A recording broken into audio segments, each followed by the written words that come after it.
지금부터 제20회 세계 외국인 한국어 말하기 대회를 시작하겠습니다. 세계 외국인 한국어 말하기 대회는 세종대왕의 탄신을 기념하여 한국과 한국 문화를 사랑하는 외국인들을 위한 축제를 마련하고자 하는 취지에서 시작되었는데요. 매년 1000여 명 이상의 외국인들이 참가하는 세계 최대 규모의 외국인 한국어 말하기 대회로 성장하게 되었습니다.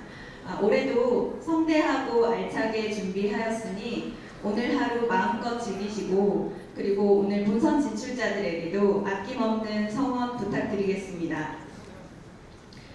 올해로 세계 외국인 한국어 말하기 대회가 20도를 맞이했습니다. 이번 말하기 대회에는 모두 45개국 58개 기관 1416명의 외국인들이 참가 신청을 하였습니다. 엄격한 원고 심사를 거쳐 지난 5월 16일과 17일 양일간 예선을 진행하였고 그 결과 총 14개국 16명의 본선 진출자들이 오늘 이 자리에서 치열한 경합을 펼치게 되었습니다. 이번 말하기 대회의 주제는 새롭게 태어나는 대한민국, 나만 몰랐던 한국의 금기 문화입니다. 오늘 이따 보시겠지만 참가자분들이 저보다 한국어 더 잘하는 분들도 많이 있습니다. 그 대회사는 그 팜플렛 안에도 있지만 제가 그냥 간단하게 제 소감을 말씀드리는 걸로 대회사를 대신하겠습니다. 저는 제가 한국어를 공부하고 가르치는 사람 입장에서 이 모임이 아주 소중하다고 생각합니다. 한국어로 문화에 대해서 이야기하고 한국어로 서로 하지 않았으면 하는 금기에 대해서 얘기하고 또 한국어로 한국이 어떻게 발전했으면 좋겠고 한국이 어떤 나라가 되었으면 좋겠다고 얘기하는 것은 정말로 감동적인 순간이라고 할 수 있습니다. 저는 한국어라는 언어가 남을 이기는 언어가 아니라 남을 이해하는 언어가 되기 바라고 한국어라는 언어가 그 언어를 통해서 평화를 이야기하고 인류의 발전을 이야기하는 언어가 되기를 바랍니다. 오늘 16명의 그 발표자들이 여러분 앞에 한국어로 서로를 이해하고 평화를 얘기하는 그런 모습들을 보여드리게 될 겁니다. 모두 열심히 해주시기 바라고 도와주신 모든 분들 또 심사를 해주시는 모든 분들께도 깊이 감사를 드리겠습니다. 예, 감사합니다. 소중한 이 자리를 마련해 주신 조현용 경희대 국제교육원장님 그리고 참가자 여러분 안녕하십니까? 반갑습니다. 세계 외국인 한국어 말하기 대회는 세종대왕 탄생 600주년을 기념해 지난 1998년에 시작되었습니다. 올해가 세종대왕 탄생 620주년이니 어느덧 20년이 되었습니다. 국내 유학생들의 최대 축제이자 대표적인 다문화 행사인 이 대회를 국가기관 뉴스통신사인 연합뉴스가 함께 개최하는 것을 영광스럽게 생각합니다. 대회가 처음 열릴 당시만 해도 3,000명 정도였던 국내 외국인 유학생들은 작년에 10만 명을 넘었습니다.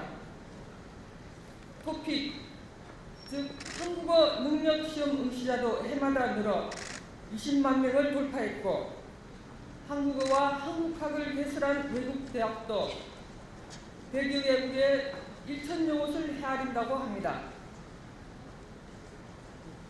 이처럼 한국어를 배우려는 외국인이 많아진 것은 빠른 경제발전과 민주화를 동시에 이룬 한국에 대한 관심이 높아진 가운데 K-팝과 드라마 등 한류의 열기가 큰 영향을 미쳤기 때문일 것입니다. 여기에 국내외 한국어 교육기관에서 우리말과 한국 문화를 가르치는 선생님들의 열정이 보태지면서 한국어 학습에 발목할 만한 성과를 거두는 외국인들이 갈수록 많아지고 있는 것 같습니다. 외국인들에게는 참으로 어려운 언어일 수밖에 없는 한국어 솜씨를 뽐내기 위해 대회에 참가하신 여러분들께 감사의 말씀을 올립니다. 한국을 제2의 고국으로 선택해 한국어와 한국 문화를 몸소 배우고 느끼고 있는 여러분들은 대한민국의 소중한 친구들입니다.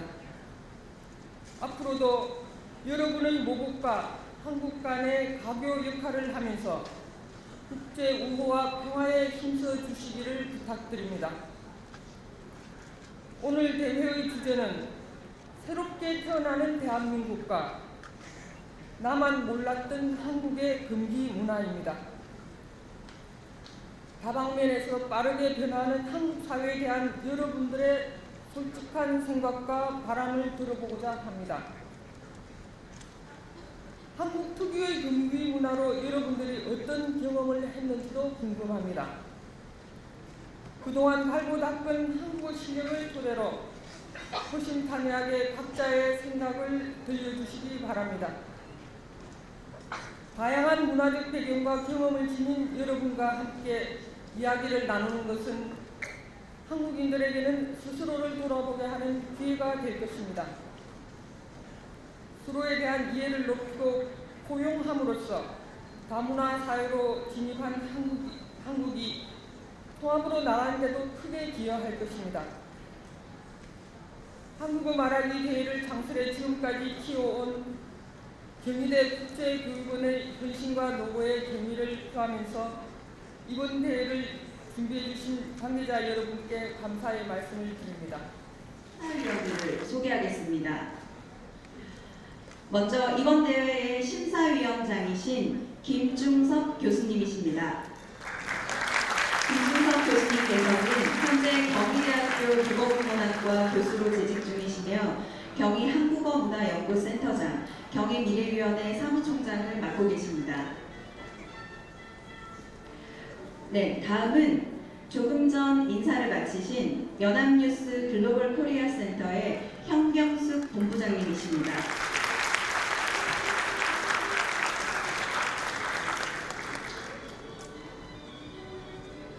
네, 다음은 고려대학교 국어국문학과의 김정숙 교수님이십니다.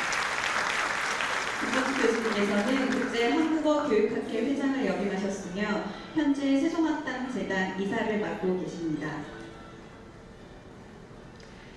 다음은 한중우호협회 서현재 사무국장님이십니다. 금호아시아나 문화재단 상무, 한국메세나협회 사무처장님으로 재임 중이십니다. 다음은 경희대학교 국제교육원 부원장님이신 이정희 교수님이십니다. 현재 국제한국어교육학회 부회장직을 맡고 계십니다. 다음은 배우 이선호 씨입니다. 네, 이선호 씨는 드라마 동이, 탐나는 도다, 닥터스, 황금주머니 등에 출연하시며 한류스타로 자리매김하고 계십니다. 마지막으로 방송인 다니엘 린데만 씨입니다. 다니엘 씨는 제12회 세계 외국인 한국어 말하기 대회 대상 출신으로 비정상회담, 김제동의 톡투유, 내 친구의 집은 어디인가 등에 출연하셨습니다.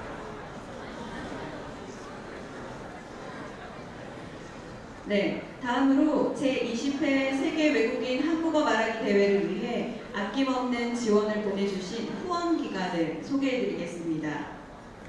제20회 말하기 대회는 문화체육관광부, 국립중앙박물관, 국립한글박물관, 유촌재단, 한중우호협회, 이희건 한일교류재단, 종이문화재단, 신한은행, 한화손해보험, 비상교육, 도서출판 하우, 한림출판사, 한글파크, 한다디자인에서 후원해 주셨습니다. 감사합니다.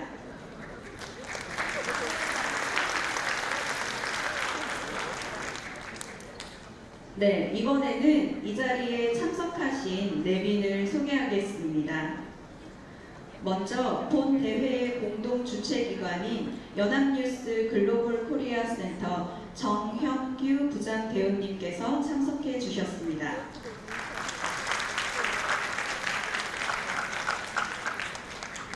다음으로 본 대회의 후원기관 박물관에서 대표로 참석해 주신 내빈을 소개하겠습니다. 국립중앙박물관 이형재 사무관님께서 참석하셨습니다.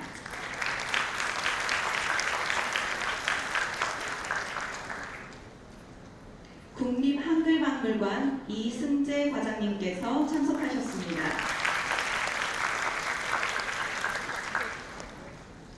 율촌재단 조혜진 대리님께서 참석하셨습니다. 종이문화재단 노형애 이사장님께서 참석하셨습니다.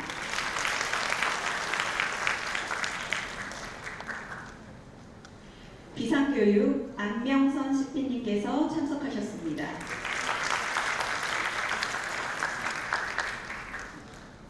도서출판 하우 박민우 대표님께서 참석하셨습니다. 한림출판사 하순영 과장님께서 참석하셨습니다. 한글파크 이승욱 팀장님께서 참석하셨습니다.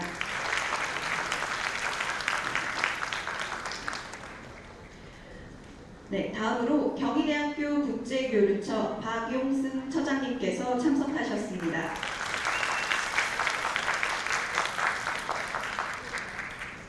국제한국언어문화학회 유효창 회장님께서 참석하셨습니다. 경희사이버대학교 한국어문화학과 장미라 교수님께서 참석하셨습니다. 마지막으로 사우디문화원 박서호 선생님께서 참석하셨습니다.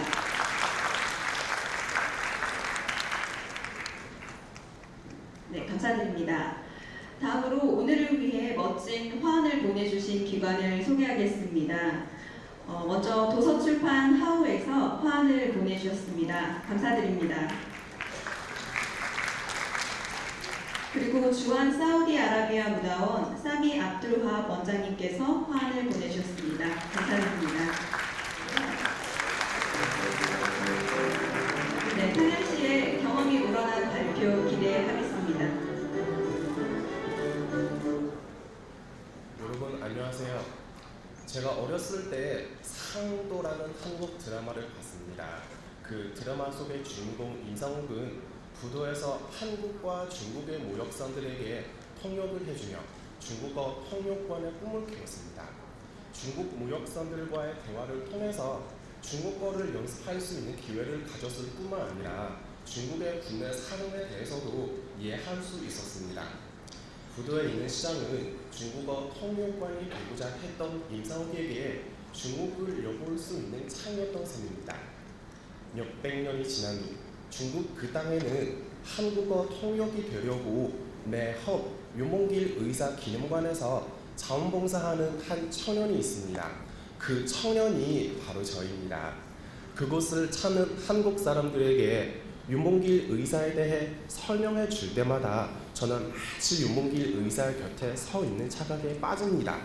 그의 숨결을 고스란히 느껴볼 수도 있고 마치 제게 그의 세월의 교훈이 담긴 말씀을 해주시는 듯합니다.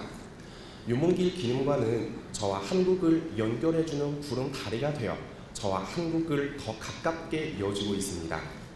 여러분, 윤봉길 의사는 나라를 빼앗긴 시기에 나라를 되찾기 위해 자기의 목숨까지 망설임 없이 용감하게 폭탄을 투척했습니다.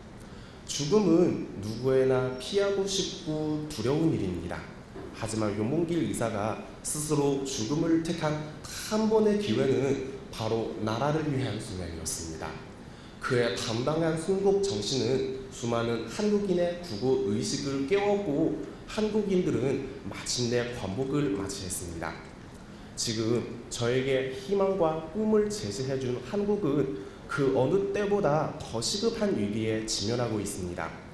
한국 사람들이 윤봉길 의사의 순국 정신을 다시 되새기며 서로의 벽을 넘어서 사회 통합을 이루어 새로운 한국을 만들어 나가야 한다고 생각합니다. 또한 한국 사회와 경제 구조 개혁을 통해서 젊은 세대에게 더 많은 기회가 주어진다면 한국이 곧 이 어두운 터널을 지나 새로운 희망의 나라로 나아갈 것을 믿습니다. 임상옥이 중국어 통역관이 되려 했던 꿈은 세월을 넘어 저와 같은 세계 각지에서 온 유학생들의 꿈과 맞닿아 있습니다. 이 꿈을 가지고 지금 한국에서 공부하고 있는 저를 포함한 모든 유학생들은 새롭게 태어나는 대한민국을 응원하겠습니다. 감사합니다. 요 드라마가 부산 외경이라 처음 한국에 왔을 때는 무슨 억양이 있다는 말을 들었다고 하네요. 네, 지금도 그럴까요? 잘 들어보시죠. 네, 안녕하세요. 베트남에서 온 23살 투라고 합니다. 안녕하세요. 네, 비정상회담 60회에서 서울 시내의 정교생 40% 다문화 청소년 초등학교 생겨라는 제목의 기사가 언급됐습니다. 이런 추세라면 2020년에는 5가구 중에 1가구가 다문화 가정이 될 것으로 예상한다고 합니다. 다문화 사회 시대에 접어들고 있는데도 불구하고 단일 민족과 순혈 주의를 중요하게 여기고 다문화 가정의 자녀를 여전히 이방인으로 취급하는 한국인들이 적진 않습니다. 요즘 출간된 교재에 다문화에 대한 내용이 많이 추가됐다지만 한국인들은 아직 단일 민족과 순수 혈통과 같은 개념을 중요하게 여기고 있습니다.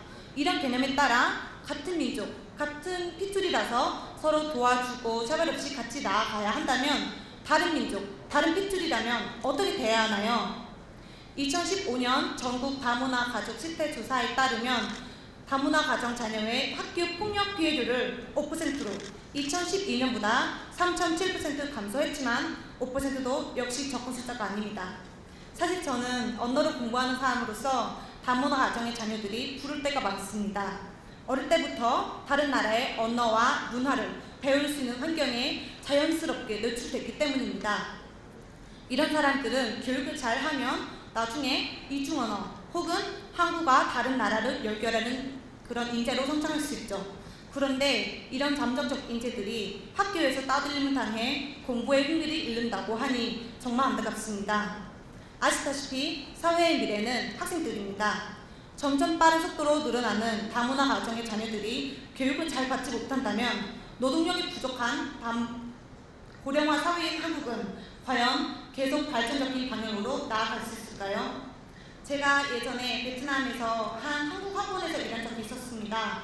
거기서 일하면서 한국 젊은 친구들과 많이 교류해보니 한국의 핏줄을 지켜야 한다는 것은 고세대만의 생각이 아니라는 것을 깨달았습니다.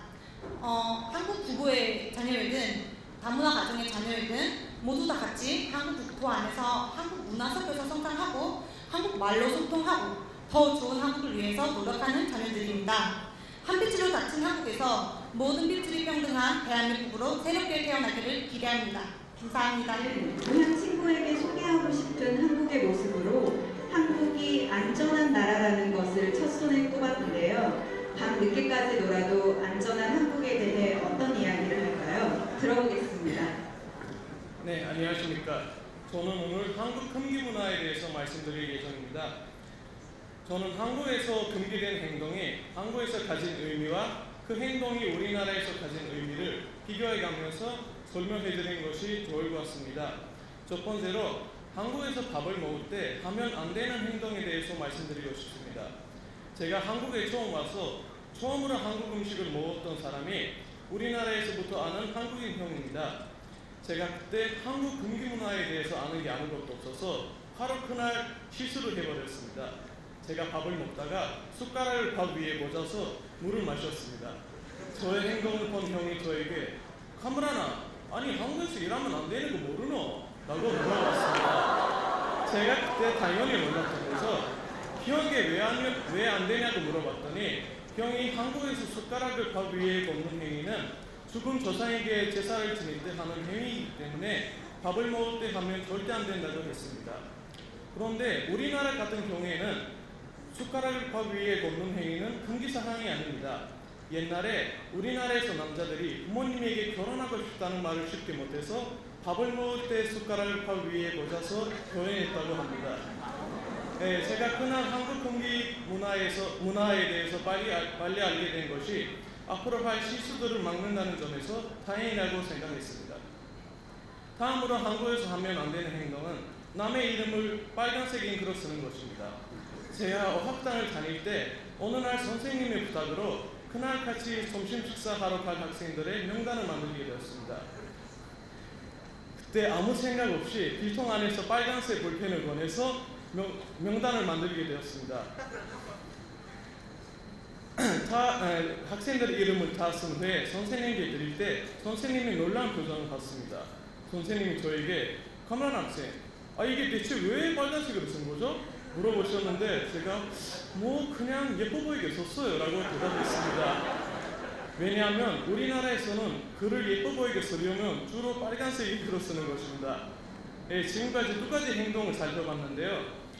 같은 행동인데도 우리나라에서 가진 의미와 한국에서 가진 의미가 완전 다르다는 것이 신기하죠. 이거는 바로 문화 차이라고 보실 수 있을 것 같습니다. 경청해 주셔서 감사합니다.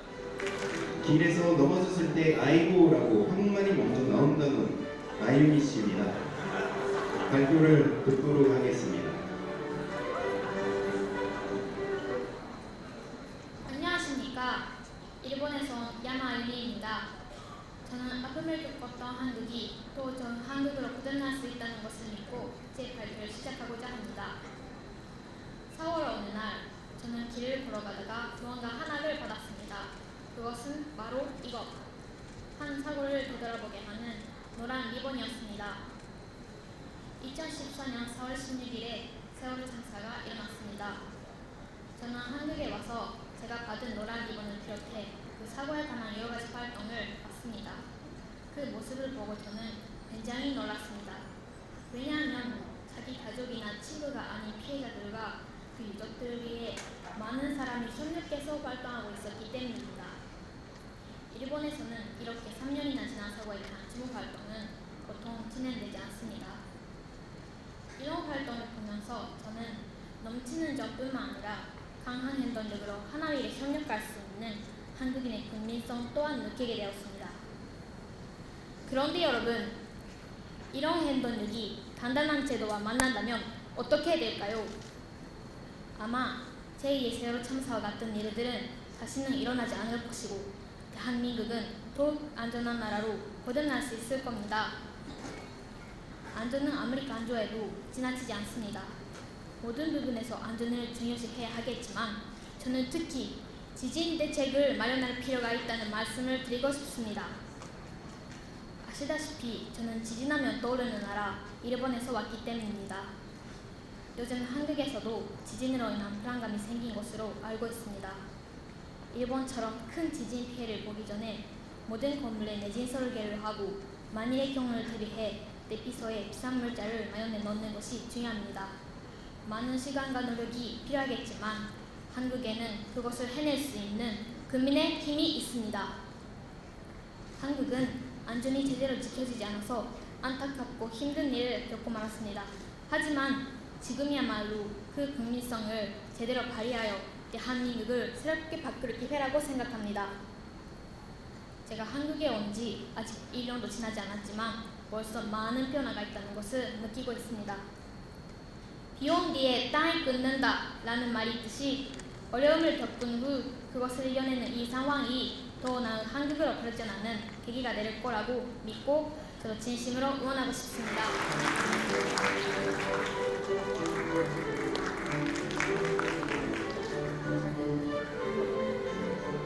네, 리드 씨는 독일에서 한국어 교사가 되어서 독일 사람들에게 한국어와 한국 문화를 알리고 싶다고 하는데요. 발표 들어보도록 하겠습니다. 안녕하세요. 저는 독일에서 온 린지라고 합니다. 저와 어머니는 독일 사람이지만 아버지가 영국 사람이어서 어렸을 때부터 독일과 영국 문화를 접하고 느끼며 자랐습니다. 한국이라는 나라를 처음 알게 됐을 때 너무 신기해서 마치 자석처럼 이끌렸습니다. 그래서 한국어를 공부하기 시작했고 3년 동안의 노력 끝에 드디어 올해 3월부터 한국에 올 수 있었습니다. 대한민국이 새롭게 태어나려면 존중과 평화가 있었으면 좋을 것 같다는 생각을 했습니다. 첫 번째는 존중. 한국에서는 어른들을 존경하는 문화가 아주 좋다고 생각합니다. 반대로 이 문화가 독일에서 점점 없어지고 있는 것 같아서 매우 아쉽습니다. 하지만 한국에서는 이 문화가 그래도 조금 발전됐으면 좋겠다는 마음이 있습니다. 예를 들면 자기보다 나이가 많은 사람들을 존중하는 반면에 자기보다 나이가 어린 사람들을 무시하는 경향이 있습니다. 즉 나이가 많은 사람들은 나이가 어린 사람들을 나이 때문에 무시하지 않고 의견을 솔직히 표현할 수 있게 해줬으면 좋겠습니다. 두 번째는 평화. 대한민국과 북한이 따로 있기 때문에 솔직히 마음이 아픕니다. 한국 사람들은 매일매일 전쟁이 날 수도 있다는 생각을 하면서 산다고 들었습니다. 예전에는 독일도 헤어져 있었습니다. 사실 45년 동안 가족과 친구들이 벽을 맞대며 만날 수 없는 상태로 살았지만 지금은 노력을 많이 해서 독일이라는 나라가 다시 하나로 이어졌습니다. 많은 사람들이 제 생각을 한상이라고 부르겠지만 한국도 독일처럼 진심으로 하나로 이어질 수 있다고 생각합니다. 끝으로 한국이라는 나라는 이미 많은 외국인들에게 인기가 있을 만큼 좋은 나라입니다. 다만 제가 이야기했던 두 가지가 바뀐다면 모두가 꿈꾸는 나라로 새롭게 태어날 것이라고 생각합니다. 예선 때 한국인 남자친구 얘기를 많이 했다고 하는데요. 이쁜 사랑하고 있는 용수금치아 씨 발표를 듣겠습니다. 네, 안녕하십니까. 저는 캄보디아에서 온 몬소콘티라입니다.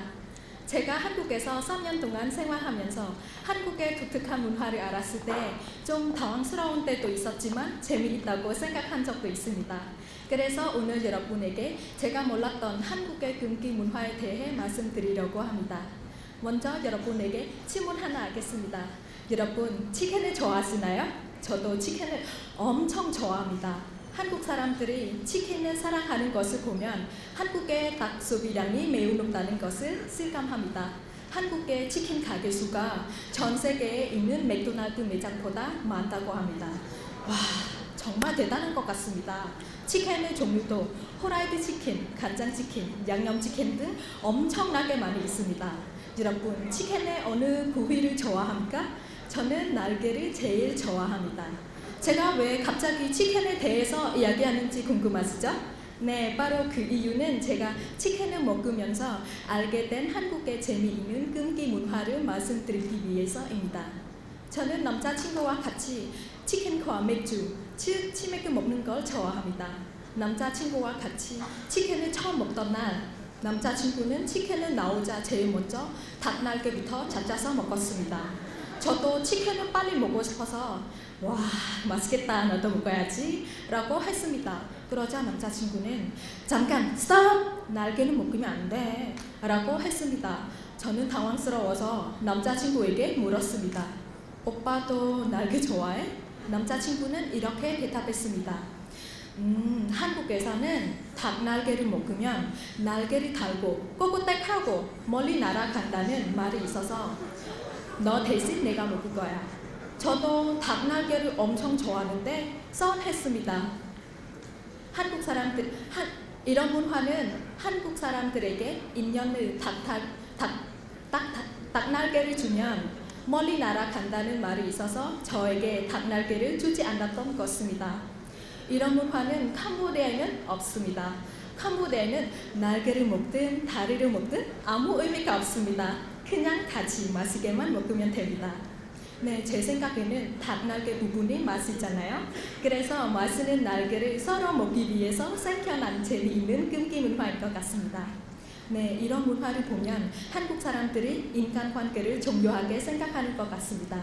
그래서 저도 지금까지 한국 사람들과 관계를 잘 유지하고 있습니다. 그리고 한국 생활도 오랫동안 잊지 못할 것입니다. 네, 제 이야기를 끝까지 들어주셔서 감사합니다. 캄보디아에서 온 문소콘티라였습니다. 감사합니다.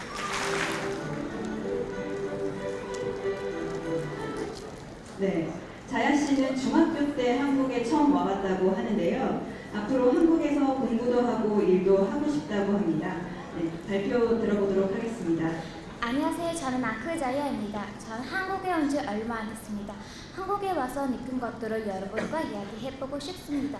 요즘 저 윗집에 사신 집주인 할아버지께서 얼굴이 어두워 보이셔서 할아버지 무슨 안 좋은 일 있으세요? 하고 여쭤봤습니다. 그랬더니 할아버지께서 제 신놈들이 먼저를 자기 일이 있다고 연락도 안 해서 속상하다고 하셨습니다. 저는 할아버지 말씀을 듣고 좀 이상한 생각이 들었습니다.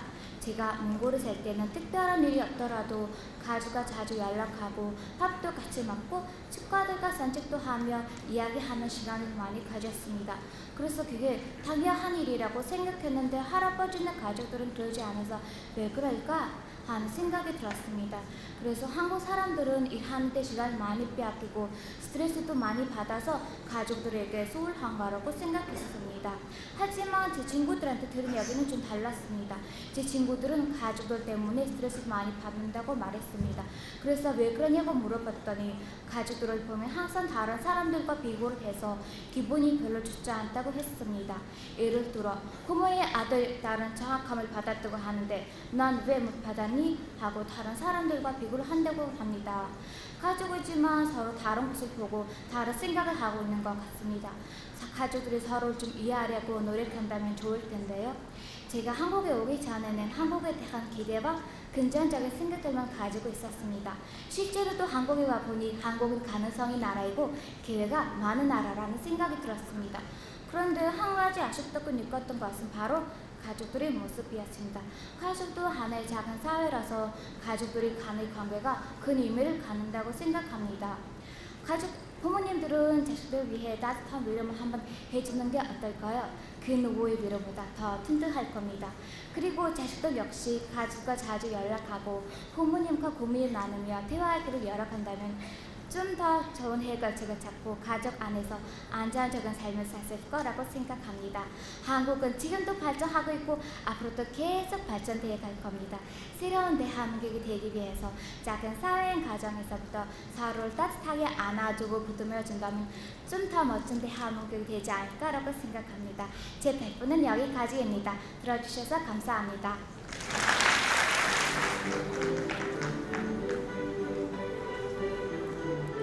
여러분, 한국의 발음과 억양이 예뻐서 한국에 관심을 갖기 시작했다는 가인아 씨입니다. 발표 듣겠습니다.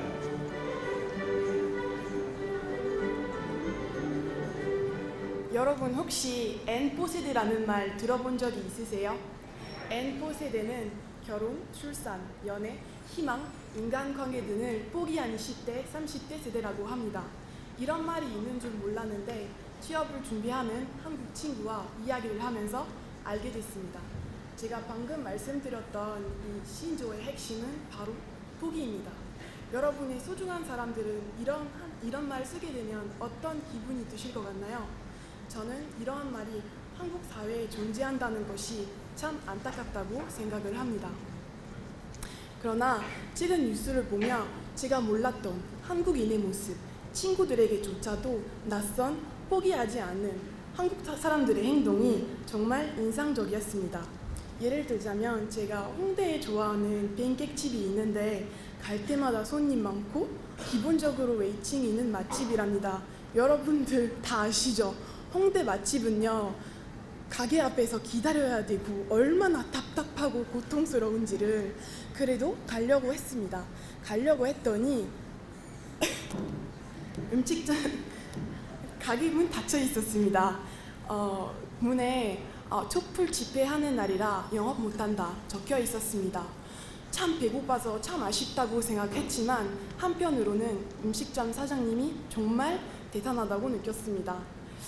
단순히 몇 달 전에 단순히 분노를 표현하기 위해서가 아니라 국민들이 자신의 나라를 포기하지 않겠다는 각자의 의지로 광장에 모여 다 같이 촛불을 들었습니다.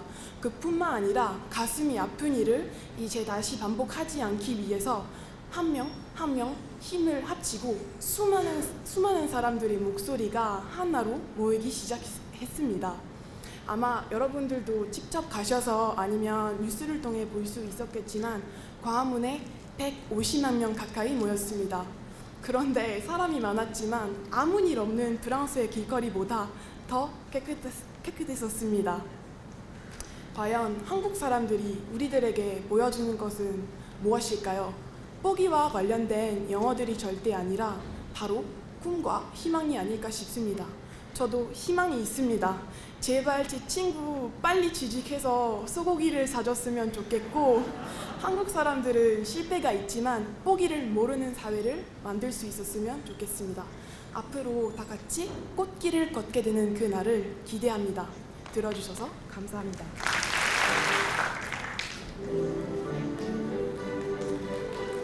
네, 쇼크루프 씨는 한국 힙합 음악에 관심이 많다고 하는데요. 발표 들어보도록 하겠습니다.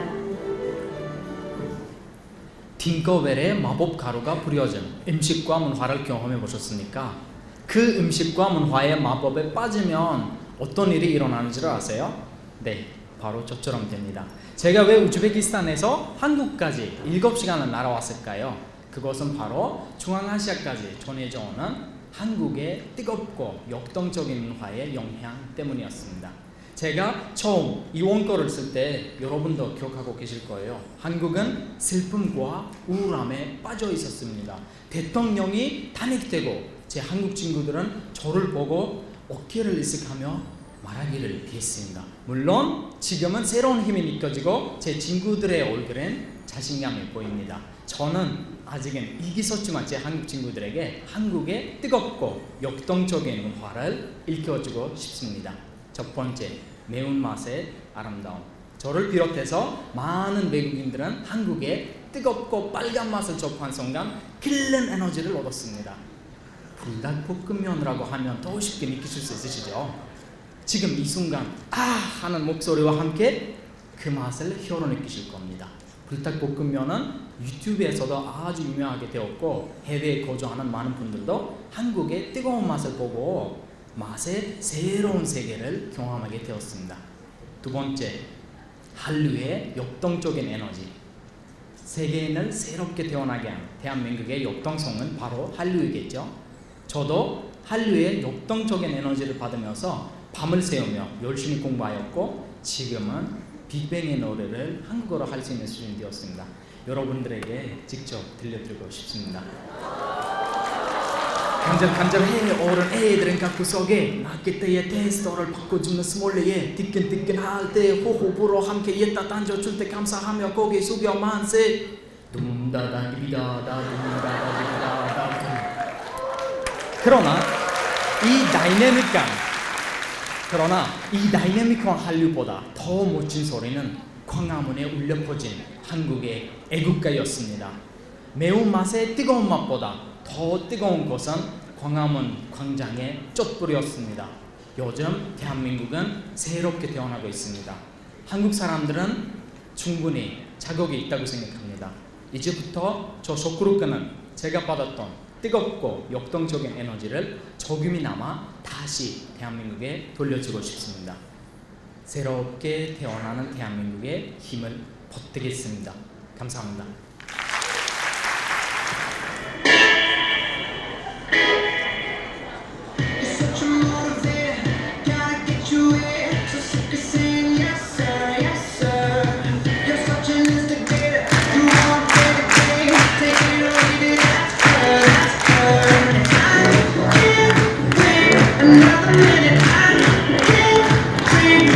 Just kidding, your body rocking me all night.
한국은요.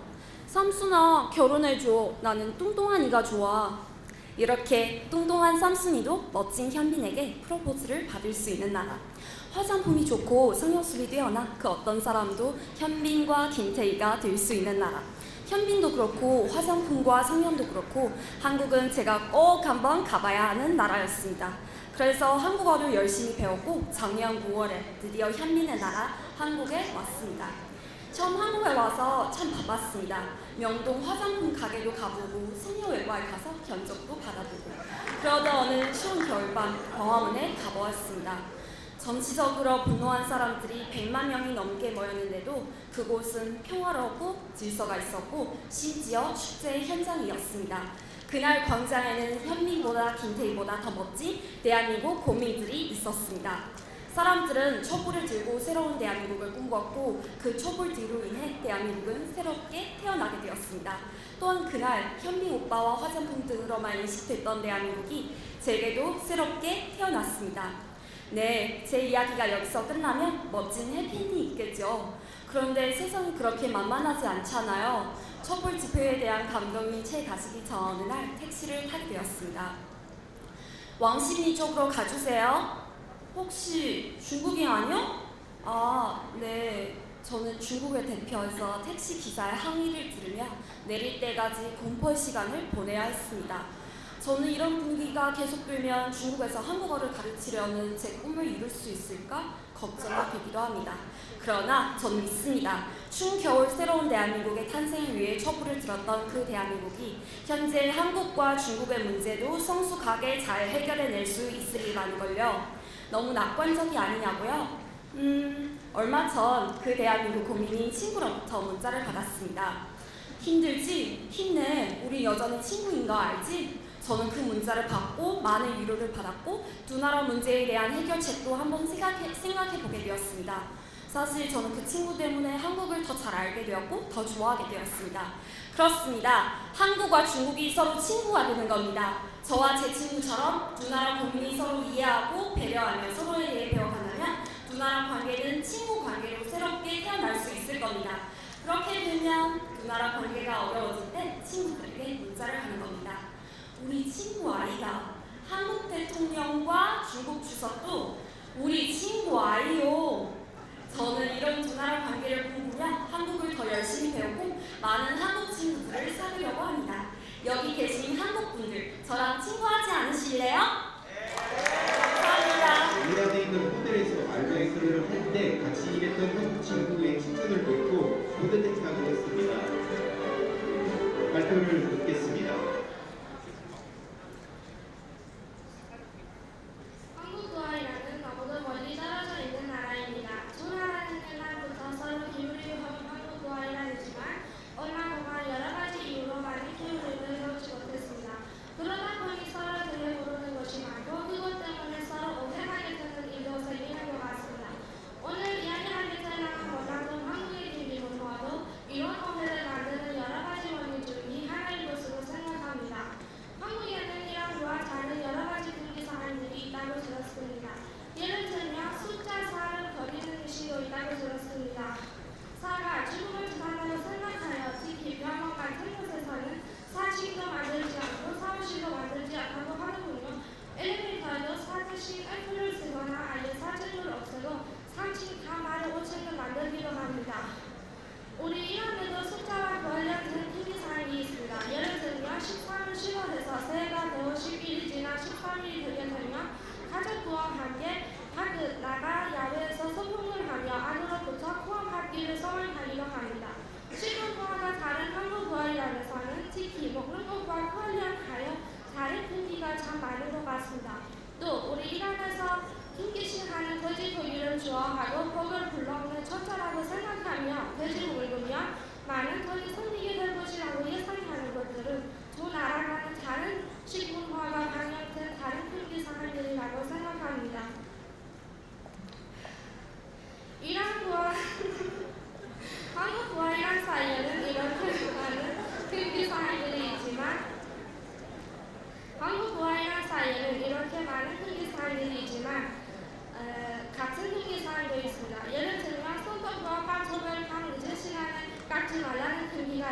있습니다. 우리 서로를 이해하고 배려하며 분명히 넘어설 수 있는 문제라고 생각합니다. 한국과 이란은 오래 기울이의 역사를 가진 친구입니다. 최근에 와서 수십 년간 제대로 기울이를 가지 못해 서로에 대한 이해가 부족하지만 우리가 조상들이 그렇게 해왔듯이 서로를 잘 이해하고 배려한다면 우리 다시 좋은 친구가 될 수 있을 것 같습니다. 물론 좋은 친구가 되기 위해서 상대방에 대한 이해와 상대가 싫어하는 것들, 즉 금기사항에 대한 이해와 학습을 해야겠지요. 우리 모두 서로에 대해 관심을 갖고 서로에 대해 이해를 높여간다면 우리 다시 좋은 친구가 될 수 있어서 금기사항에 차이가 되지 않을 것입니다. 여기까지 들어주셔서 감사합니다.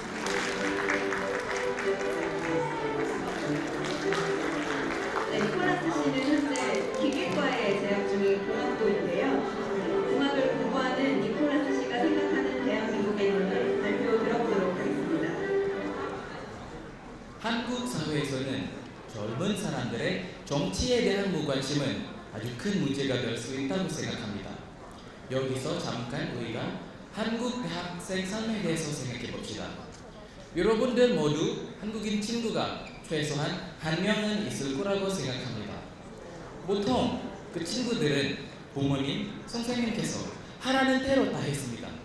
대학 입시, 학점, 토익 등 스펙을 쌓으라고 해서 열심히 준비를 했습니다.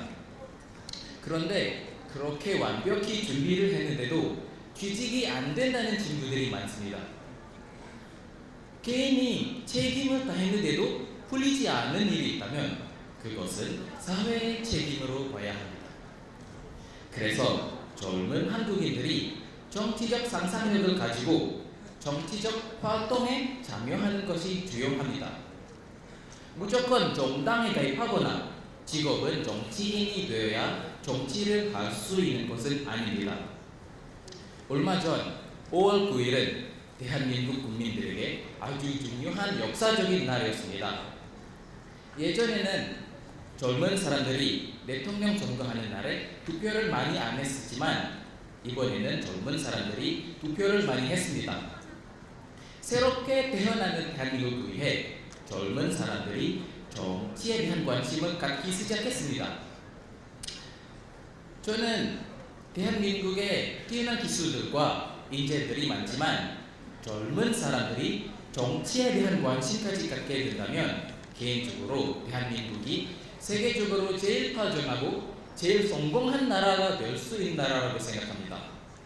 따라서 젊은 사람들뿐만 아니라 전 국민이 선거에 참여해야 합니다. 모든 국민이 주인 의식을 가진다면 대한민국이 달라질 수 있습니다. 결론적으로 말하자면 대한민국 내에 있는 사회적 문제들은 국민이 직접 나서서 해결을 해야 하며 젊은 사람들이 정치에 대한 관심을 가져야 합니다. 앞으로 대한민국의 미래는 지금의 대한민국의 인재들에게 달려 있습니다. 저는 외국인으로서 대한민국의 앞으로 새롭고 훨씬 더 좋은 모습으로 발전이 되길 항상 응원하겠습니다. 감사합니다.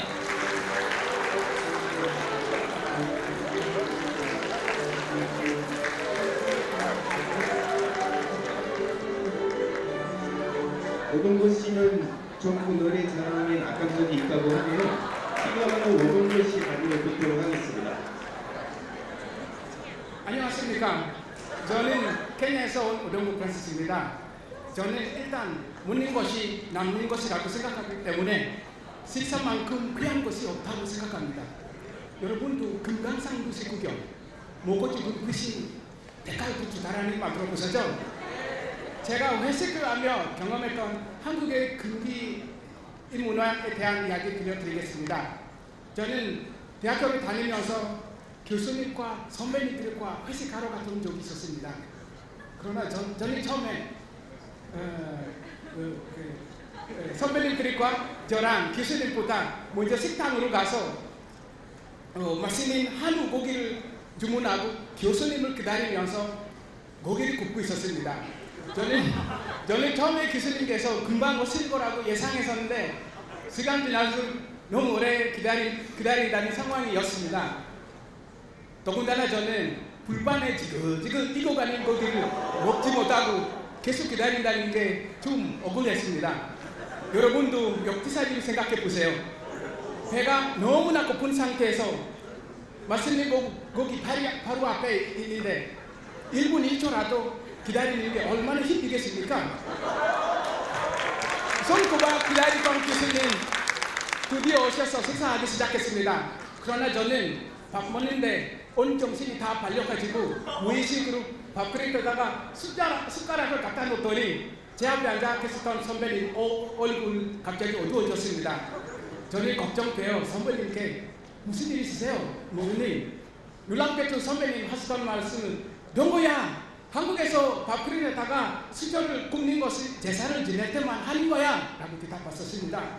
저는 걱정돼서 저는 선배님께 너무나 죄송하지만 간담 상조의 관계이며 보약 같은 형님인데 이렇게 말씀인 한우 앞에서 이런 생각이 어떻게 들었는지 도무지 이해할 수가 없었습니다. 또 식사하면서 신기했던 것은 선배님들이 위 사람들과 식사할 때마다 서로 얼굴 마주치지 않고 고개를 옆으로 돌려서 술 먹는 것이었습니다. 저는 고개를 옆으로 돌리면 불편할 뿐더러 불판에 있는 고기가 없어질까 더 큰 걱정이 되었습니다.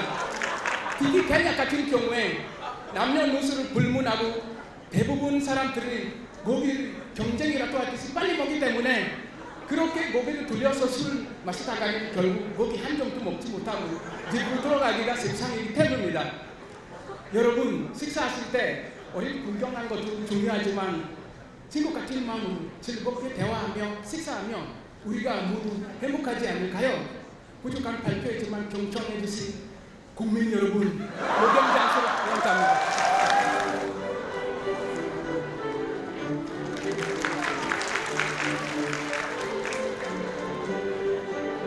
네, 사라 씨는 한국 사람들이 표현하고 싶은 것을 좀 표현하면서 살았으면 좋겠다고 하는데요. 네, 사라 씨의 발표를 듣겠습니다.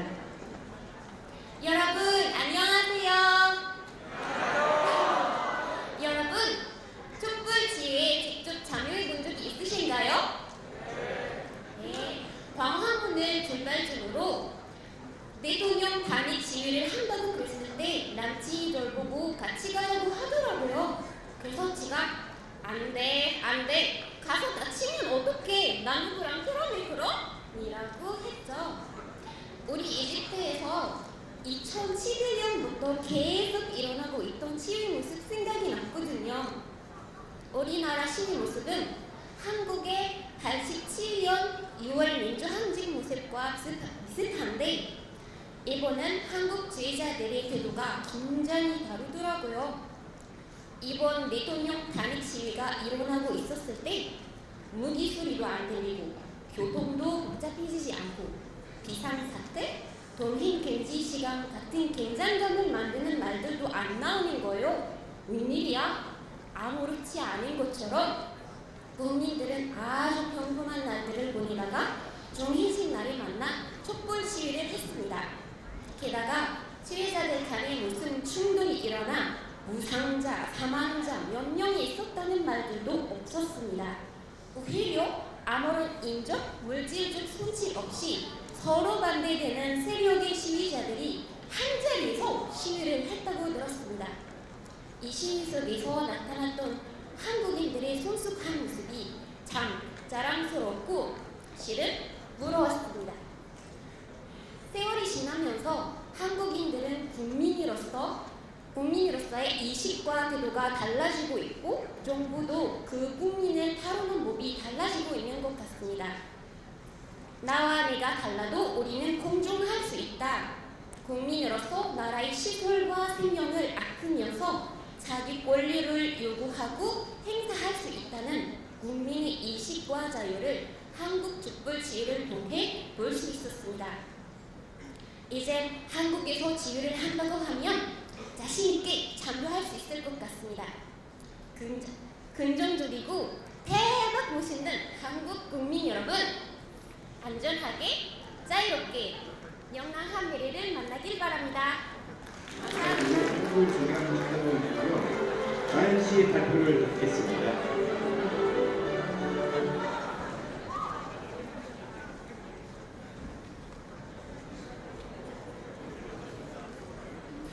저는 더운 여름날 한국인 룸메이트와 같이 야구공을 던지러 공원에 갔습니다. 2시간이 넘도록 놀았고 그 후에 숨이 막히는 더위 때문에 우리는 쓰러질 정도로 피곤했습니다. 저는 집에 와서 씻고 바로 침대에 누웠습니다.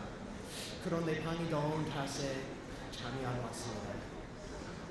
편하게 자기 위해서 10시간 넘도록 기적했지만 제 노력은 보람이 없었습니다. 고장난 에어컨이 생각났습니다. 저는 일어나서 휴대폰으로 조용한 음악을 들어봤습니다. 잠이 안 왔습니다. 재미없는 소설도 읽어봤습니다. 이번에도 잠이 안 왔습니다. 다시 침대에 누웠을 때 옥상 안에 작은 선풍기가 있다는 기억이 났습니다. 선풍기를 침대 옆에 켜둔 후 드디어 잠이 들었습니다. 그런데 2시에 벌떡 일어나게 되었습니다. 땀이 피오듯 흘렀고 선풍기가 없어진 것을 발견했습니다. 선풍기가 어디로 사라졌는지 이해가 안 되었습니다. 정신을 차리고 선풍기를 찾았지만 못 찾았습니다. 그래서 결국에는 잠을 제대로 못 잤습니다. 아침이 되었고 룸메이트에게 선풍기가 어디 있는지 아느냐고 물었습니다. 룸메이트는 자신의 요청을 열었고 선풍기를 꺼냈습니다. 이거 맞지? 라고 했고 저는 고개를 끄덕여서 답했습니다. 저는 룸메이트가 꺼낸 말 때문에 놀랄 수밖에 없었습니다. 야, 어젯밤에 내가 네 목숨을 지켜줘서 나한테 고마워해 라고 룸메이트가 말했기 때문입니다. 그래서 저는 먼저 룸메이트가 왜 그렇게 생각하냐고 물었습니다. 룸메이트는 선풍기를 켜둔 채로 자면 죽는다 라고 말해줬습니다. 저는 깜짝 놀라서 그날 다른 친구들에게도 물어봤습니다. 한국 친구들은 모두 그 말을 안다고 말했습니다. 저는 너무 바보가 된 것 같았습니다. 그날 밤 룸메이트는 저에게 그건 한국의 금기 같은 거라고 설명해줬습니다. 다행히 오해를 나쁜 기분 없이 풀었습니다. 결국에는 에어컨을 수리하는 아저씨에게 빨리 연락해야겠다고 생각했습니다. 들어주셔서 감사합니다.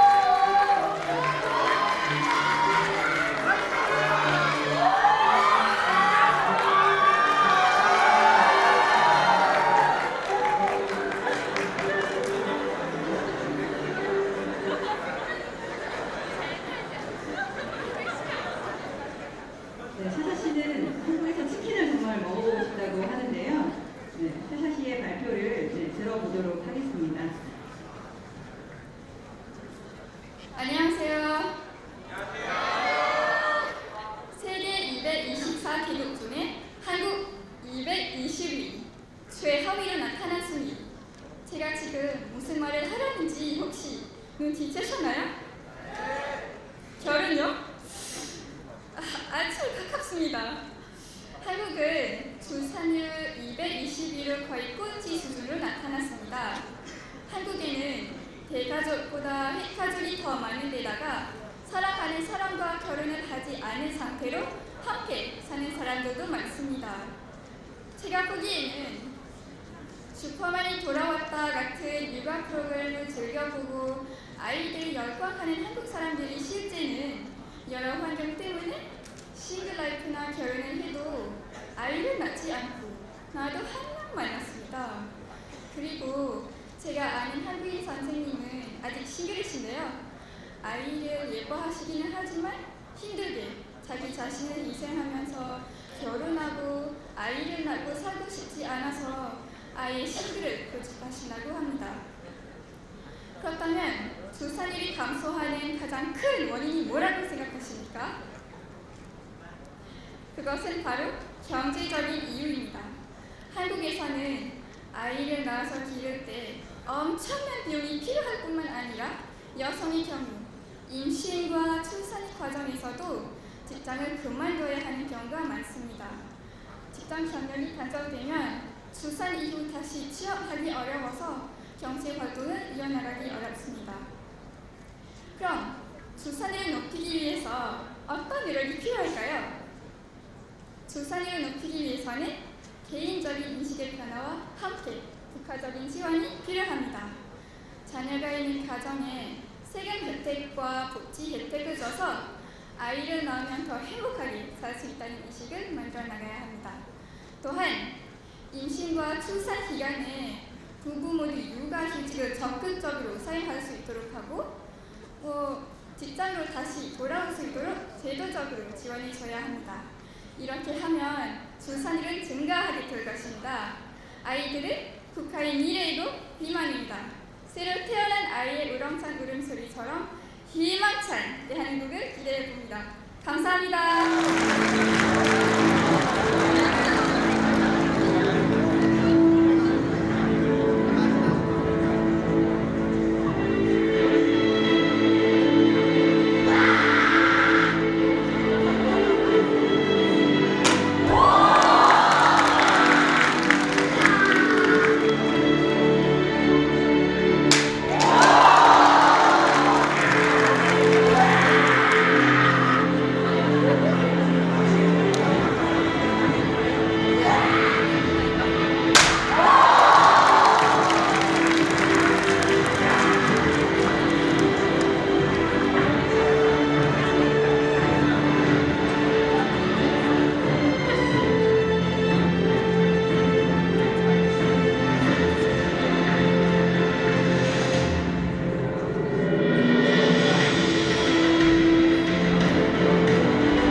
네, 여러분 많이 궁금하시죠? 저희 심사위원들도 사실 이 16분의 그 우열을 가리기가 참 어려웠습니다. 한국말도 잘하고 또 표현도 아주 능숙하고 그러면서도 발표한 내용이 정말 우리 한국 사람이라면 좀 이렇게 귀담아 듣고 저렇게 하면 좋겠구나 하는 이런 내용들도 굉장히 많았습니다. 어쨌든 16분한테 다시 한번 잘했다는 큰 박수로 좀 격려를 해주시면 고맙겠습니다. 저희 7분의 심사위원들이 아주 공정하게 그러면서 꼼꼼하게 심사를 한 결과를 이제 곧 발표드릴 것입니다. 다시 한번 16분 고맙습니다. 네, 종이문화재단 이사장상 수상자는 케냐에서 오신 오동고 프란시스 옹골메 오켈러스입니다. 축하드립니다.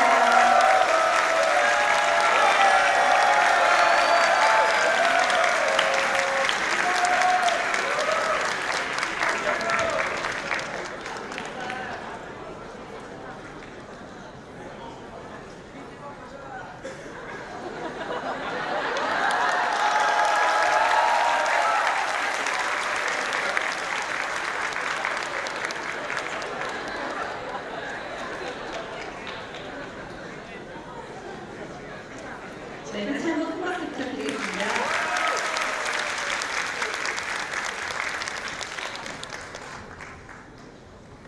네, 다음은 두 번째 우수상입니다.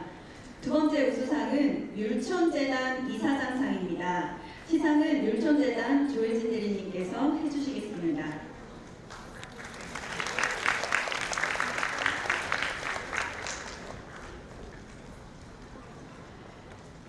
네, 율촌재단 이사장상 수상자는 독일에서 오신 린지 윌리엄스 로타씨입니다. 축하드립니다.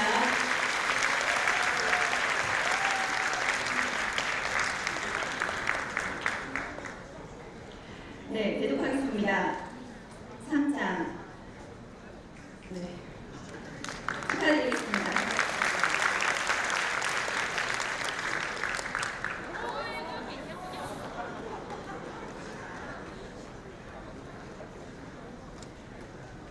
네, 다음은 세 번째 우수상입니다. 세 번째 우수상은 이희건 한일교류재단 이사장상입니다. 시상은 경희대학교 국제교육원 이정희 교수님께서 해주시겠습니다.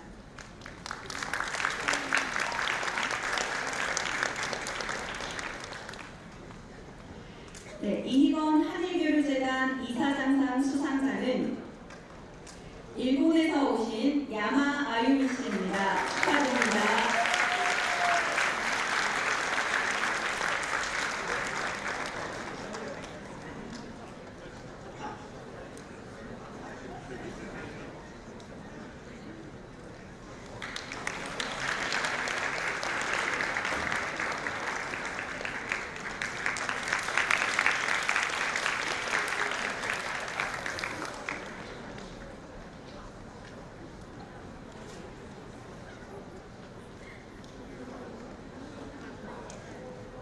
네 번째 우수상입니다. 네 번째 우수상은 한중우협회상입니다. 시상은 한중우협회 서현재 사무국장님께서 해주시겠습니다.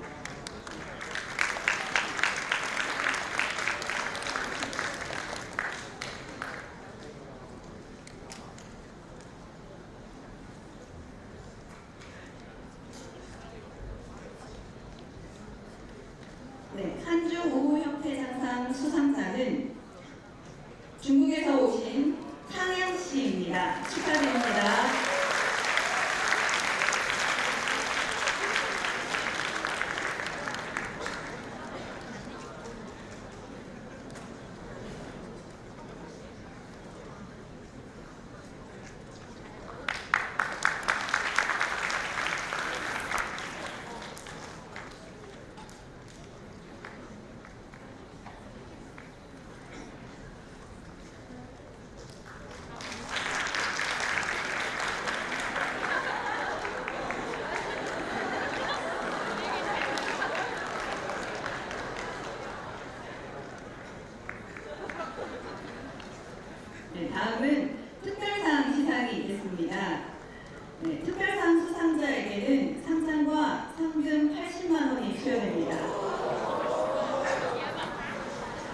네, 첫 번째 특별상은 국립한글박물관상입니다.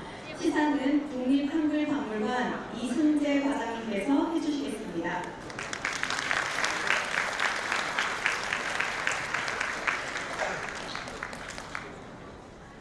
네, 국립한글박물관상 수상자는 아제르바이잔에서 오신 카므란 카리모브 씨입니다. 축하드립니다.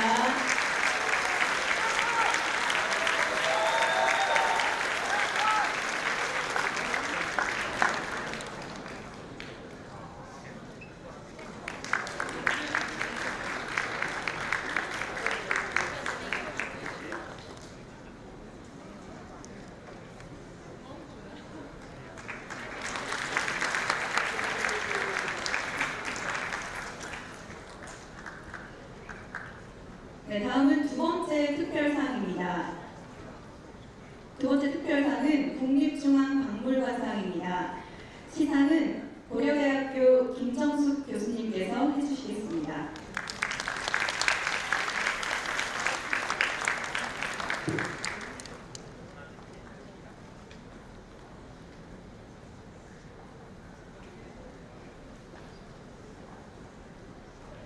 네, 국립중앙박물관상 수상자는 말레이시아에서 오신 푸트리 파틴 놀샤샤 불피와마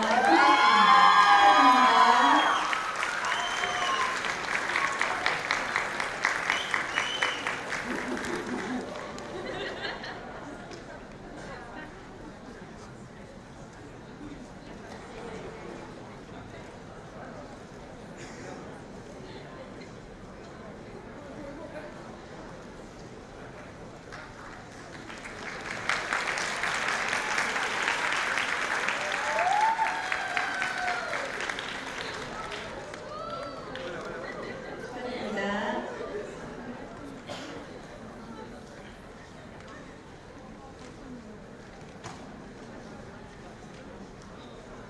네, 다음은 최우수상입니다. 최우수상 수상자에게는 상장과 상금 100만 원이 수여됩니다. 네, 먼저 연합뉴스 사장상입니다. 시상은 연합뉴스 글로벌 코리아 센터 현경수 본부장님께서 해주시겠습니다.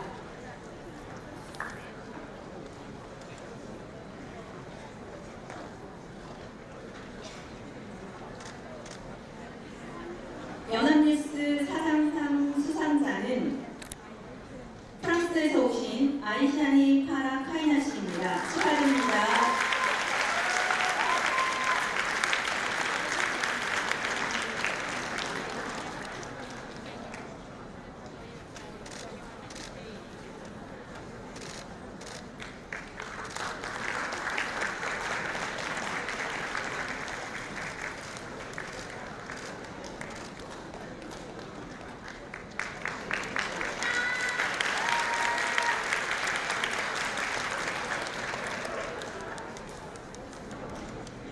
다음은 경희대학교 총장상입니다.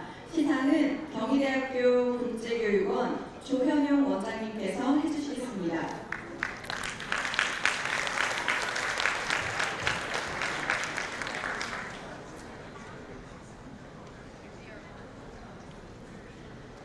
경희대학교 총장상 수상자는 말레이시아에서 오신 니콜라스 랭키 다나 피터 씨입니다. 축하드립니다.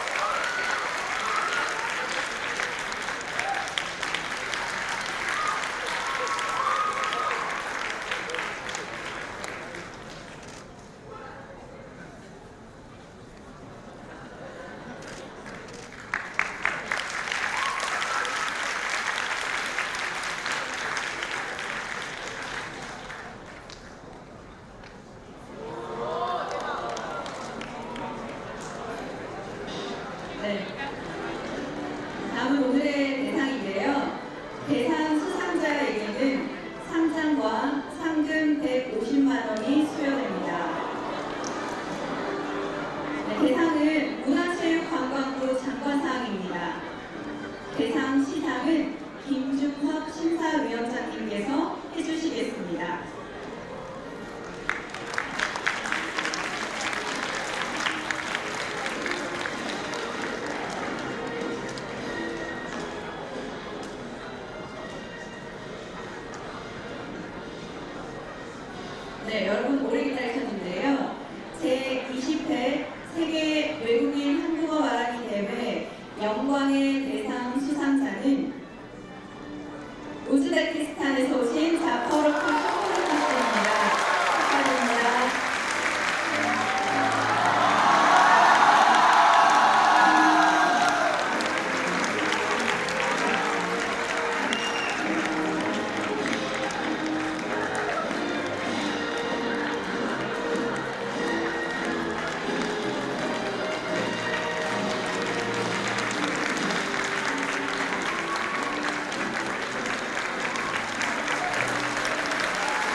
네, 수상자들에게 다시 한번 큰 축하의 박수 부탁드리겠습니다.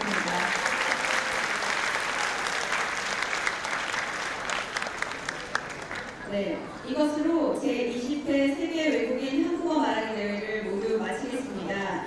내년 21회 대회에도 많은 관심 가져주시고 성원해 주시기 바랍니다. 감사합니다.